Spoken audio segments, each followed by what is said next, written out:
Ambassadrice chef de la délégation de l'Union européenne. Elle était là.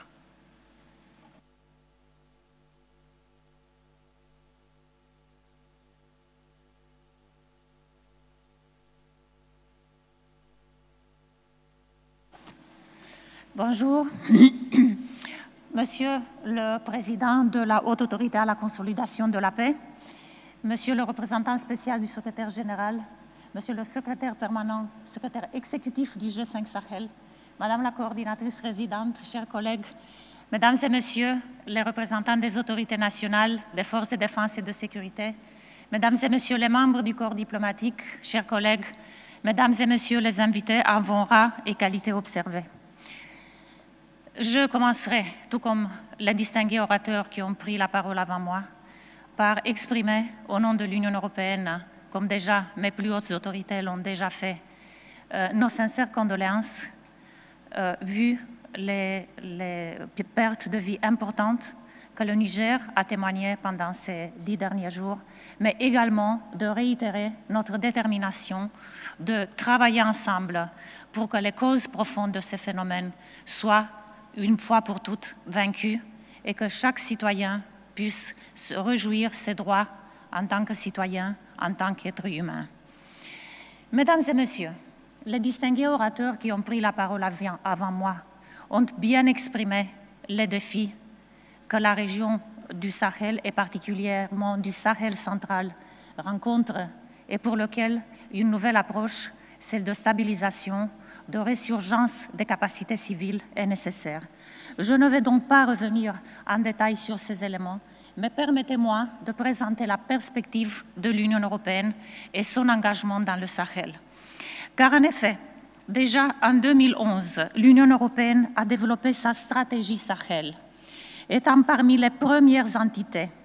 à adopter une proposition et une position politique claire pour son engagement dans cette région. L'Union européenne a appuyé depuis sa création le G5 Sahel, cette expression de la forte volonté politique des 5 États d'adresser ensemble les défis de sécurité et de développement. À ce but, depuis 2014, l'Union européenne et ses États membres ont mobilisé plus de 8,5 milliards d'euros pour l'appui aux partenaires du Sahel dans le domaine de la sécurité, du développement, de l'action humanitaire. Dans le domaine de la sécurité, plus de 19 États membres sont présents dans l'opération MINUSMA, les États membres de l'Union européenne étant également les plus importants contributeurs financiers aux opérations de maintien de la paix en général. Également, plus de 5 000 personnels militaires français sont déployés dans le Sahel dans l'opération Barkhane. Les 3 missions de paix, de sécurité et de défense communes européennes, UTM Mali, UCAP Sahel Niger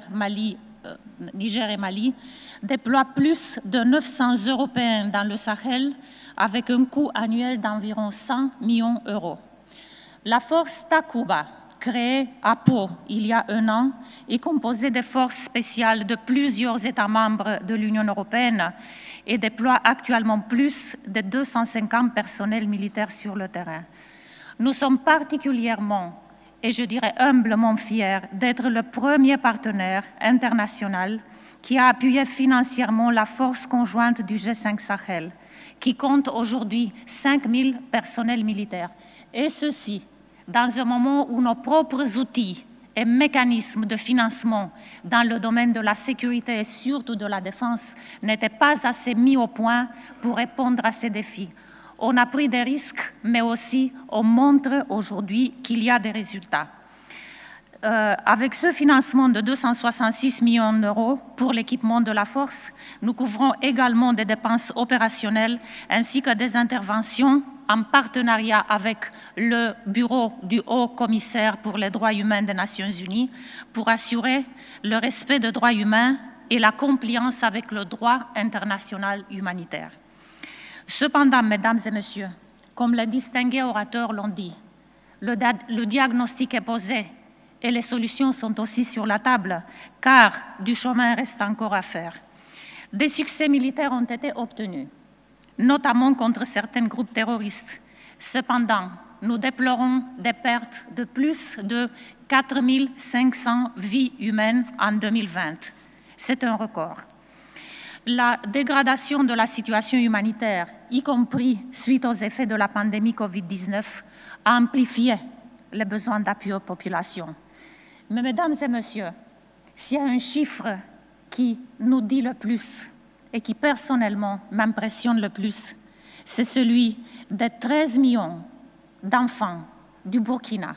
du Niger et du Mali qui ont dû quitter l'école et de 3300 écoles qui ont été ainsi fermées. Et ces statistiques, avec leur visage humain, celui des enfants qui ne trouvent pas leur place là où tous les autres enfants du monde se trouvent, c'est donc ces statistiques militaires, ces statistiques alarmantes qui nous pointent vers la réalité que les victoires militaires ont des conséquences durables seulement s'ils sont suivis par un retour des services publics et de l'État dans les territoires libérés des groupes terroristes. Et je dirais, mesdames et messieurs, que peut-être la façon la plus efficace de désamorcer cette bombe qui menace est de retourner ces 13 millions d'enfants à l'école,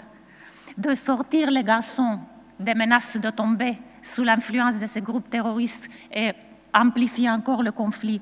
et les filles d'éviter de les voir embarquer dans des mariages précoces, dans des grossesses précoces et de perdre leur vie suite à des complications. De plus,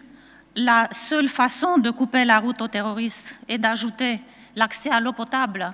mais aussi à l'hydraulique pastorale pour les éleveurs, aux soins de santé de base, à des conditions de vie et d'environnement meilleures.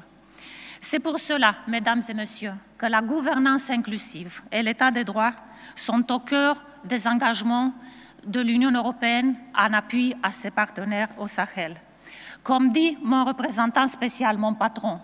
nous sommes ici aux côtés des autorités nationales et des populations, pas pour dire aux gens comment ils doivent vivre, mais pour travailler ensemble, et je dis bien ensemble, pour des résultats tangibles sur leur vie, y compris sur des sujets sensibles, comme la lutte contre l'impunité, la lutte contre la corruption, et ceci avec une approche de redevabilité mutuelle entre les autorités et les partenaires. Et un message que nous passons est que s'il faut vaincre le terrorisme, ces signaux que je viens de mentionner doivent arriver clairs et forts aux citoyens,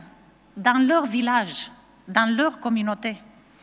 De plus, il y a aussi la justice, il y a les autres services d'État, l'état civil par exemple. On vient de voir comme c'est important d'avoir des documents d'état civil et une bonne évidence des populations. Il doit être encore plus accessible et, je dirais, plus efficace que d'autres services du même genre qui leur sont offertes ou plutôt imposées par la force par les terroristes. Et c'est vers cette approche que nous souhaitons, ensemble avec nos partenaires du Sahel, de travailler, que les populations voient elles-mêmes l'État comme le fournisseur de biens publics,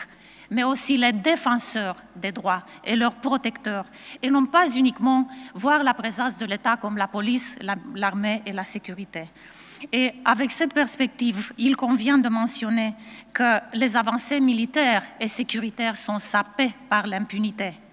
Et c'est pour cela que les violations des droits humains et de droit international humanitaire doivent être adressées de façon systématique, rapide et intégrale. Et nous félicitons le G5 Sahel, Monsieur le secrétaire exécutif vient de le dire,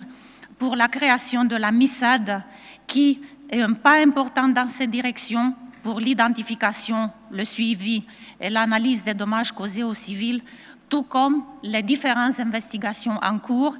qui ont été déclenchées dans les États membres du G5 suite à des allégations de violations des droits humains. Mesdames et messieurs, pour nous tous, cette réflexion et cette brillante assemblée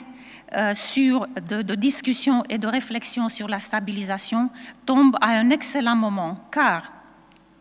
Dans les pays du G5 Sahel, suivant le sommet du G5 Sahel et de ses partenaires tenu il y a un mois de cela à N'Djamena, et ainsi que la réunion ministérielle de la coalition Sahel,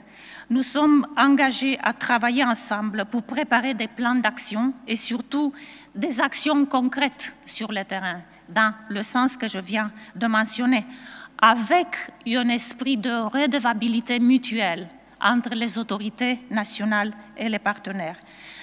Et sans doute que les discussions d'aujourd'hui vont inspirer